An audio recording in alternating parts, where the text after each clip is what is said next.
Saludos, primorosos internautas. Esta es otra charla de café o té, de literatura y más. Hoy les voy a presentar a alguien muy interesante. Y pues ya saben que en este canal me gusta sacar entrevistas y documentales también. Y hoy les presento en mi canal de YouTube, Laura Alicia Moreno Pérez, así también como en el canal Charlas de Café o Té, Literatura y más de YouTube, una interesante serie de videos que espero que les guste. El de hoy me parece muy interesante ya que trata de una persona que es intelectual, científico, historiador, y su nombre es Luis Omar Montoya Arias. Ya lo van a conocer y pueden mandarme su opinión y si les gustó o no este video.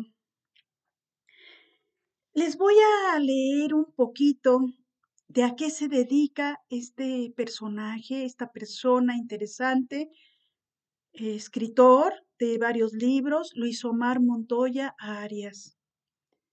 Él nació en Irapuato en 1982, científico, historiador social, docente en distintos niveles educativos, profesor en el sistema público y en el privado. Miembro del Sistema Nacional de Investigadores de México, del CONACYT.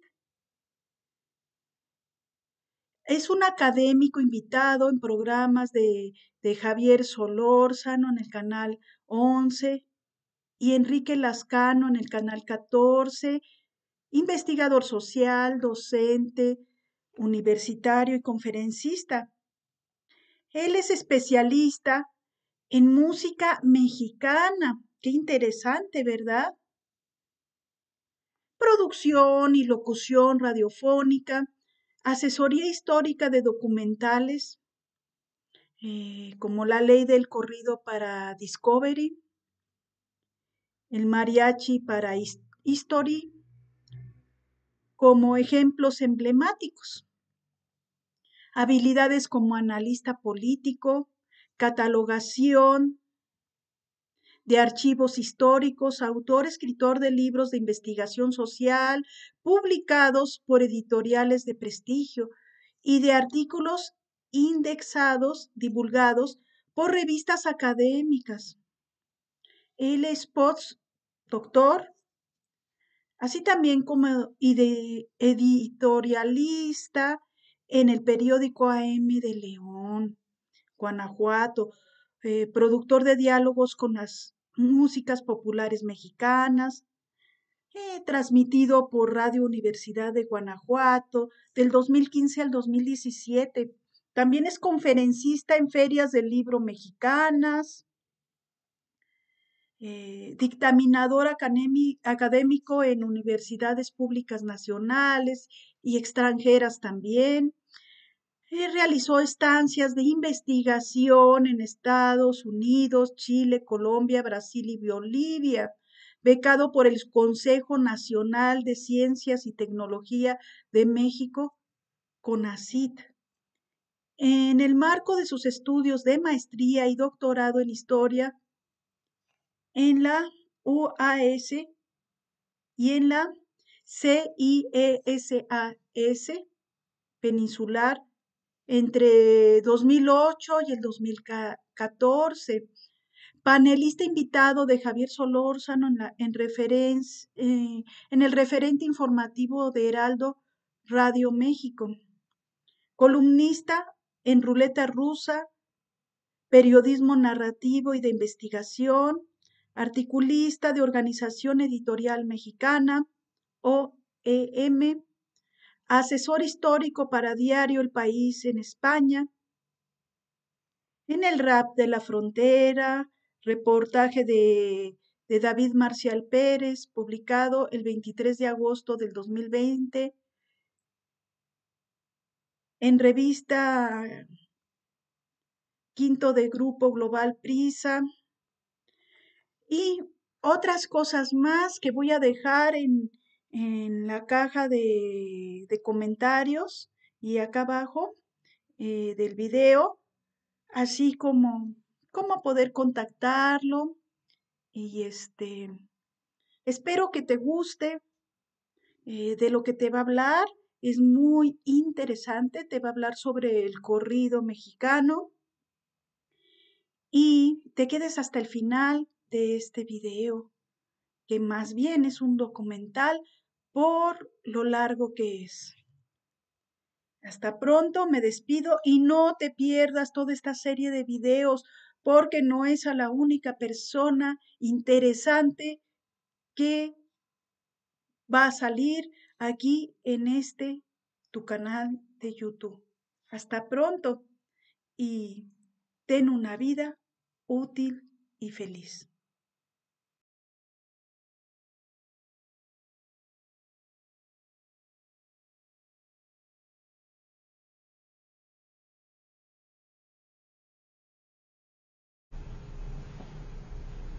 Hola, ¿cómo están? ¿Cómo les va? ¿Cómo han estado? Hoy vamos a platicar de un tema muy interesante, que es el del corrido mexicano. Un tema siempre vigente, siempre en boga, siempre en el candelero. El corrido mexicano, desde su función social, surge, se afianza en aquel momento histórico que la historiografía nos define como la Revolución de 1910.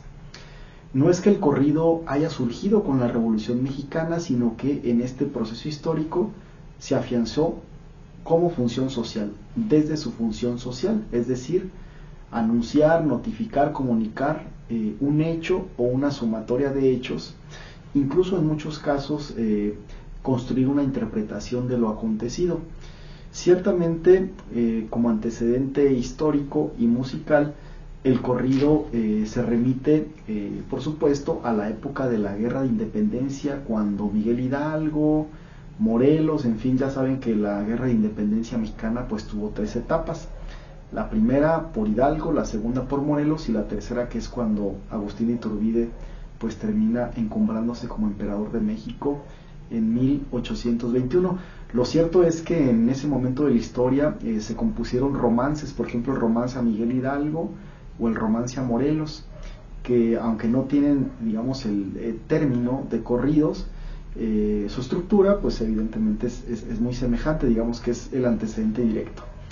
¿Cuál es el origen del corrido mexicano?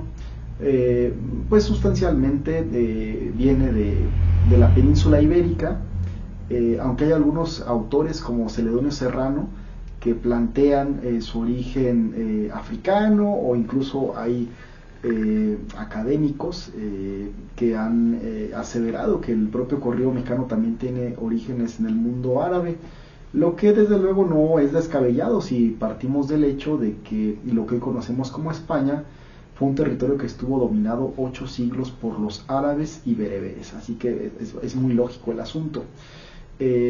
La guitarra y en general muchos instrumentos de cuerda vienen del mundo árabe, llegaron al continente americano a través de España, ¿no? De esta primera colonización y luego de una segunda colonización. Entonces el corrido mexicano nos invita a repensar la presencia del mundo árabe en nuestra realidad.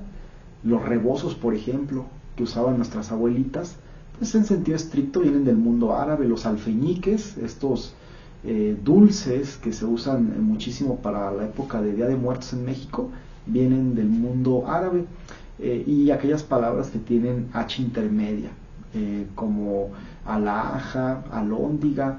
Igualmente debo decirles que las palabras que llevan ñ en su mayoría, o que están digamos en este juego lingüístico del doble sentido, son de origen africano. Ñonga, moñoñonga, moñongo, moronga, todas esas palabras son de origen africano.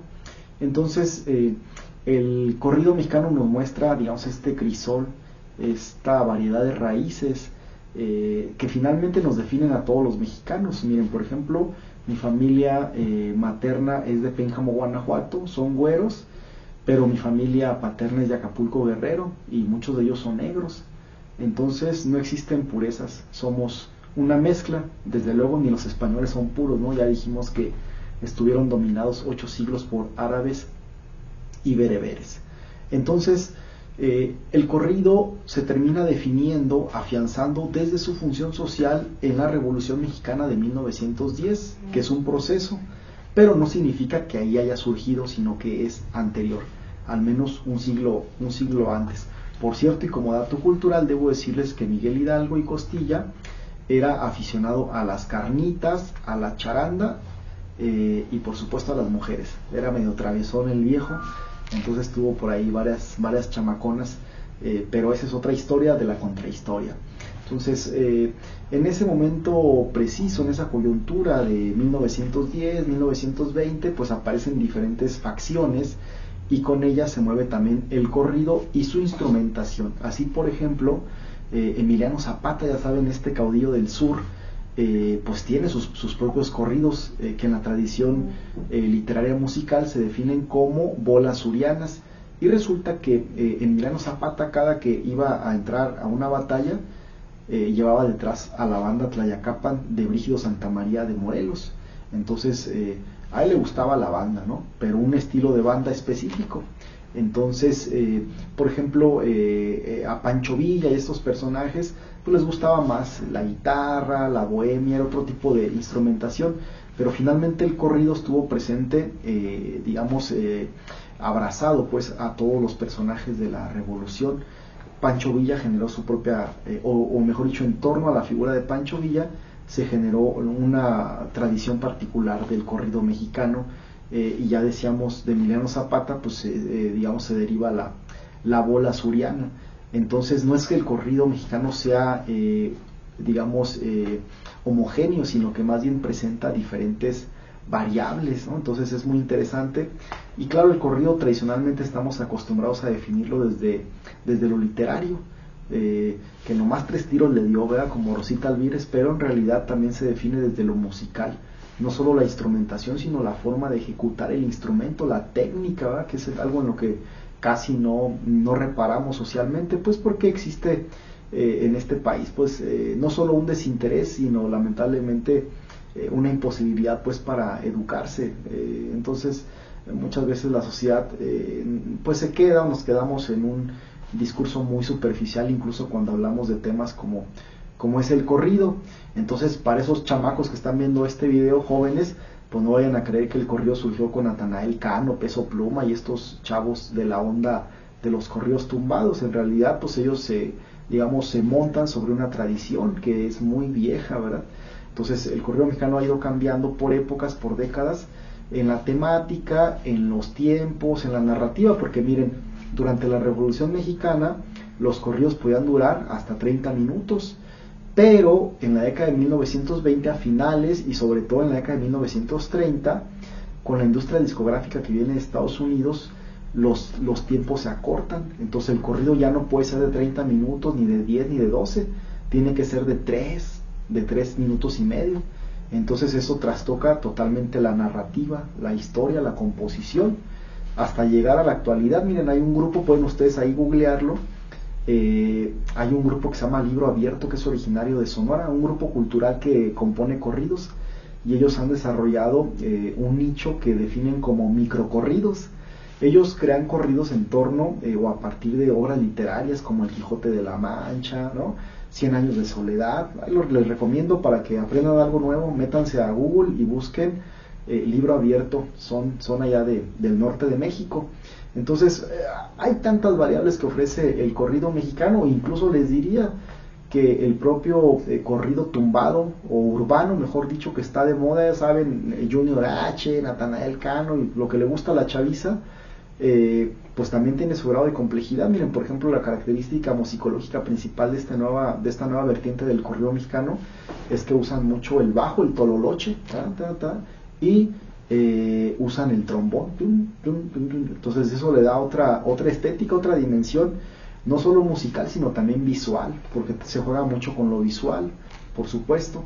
Y estos nuevos muchachitos que ahora llevan la bandera del corrido mexicano, pues en su mayoría son muchachos muy jóvenes que vienen de contextos familiares, digamos, bastante favorables en términos económicos. Este nuevo corrido mexicano, pues indudablemente retoma elementos del performance propios del reggaetón, del trap, incluso hasta del rap.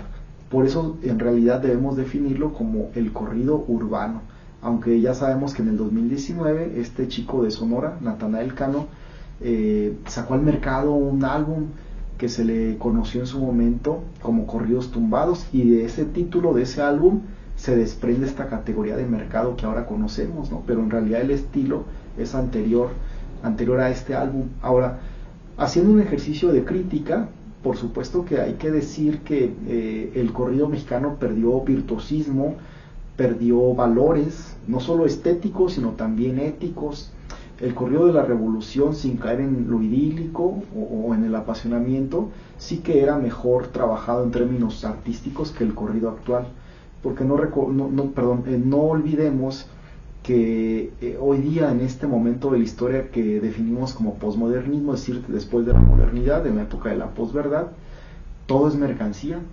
Somos mercancías nosotros. Piensen, por ejemplo, en esas personas que van caminando por la calle con su sudadera que dice Nike o Reebok, pagan 3,000 pesos por un trapo y encima le hacen publicidad a la marca, ¿no?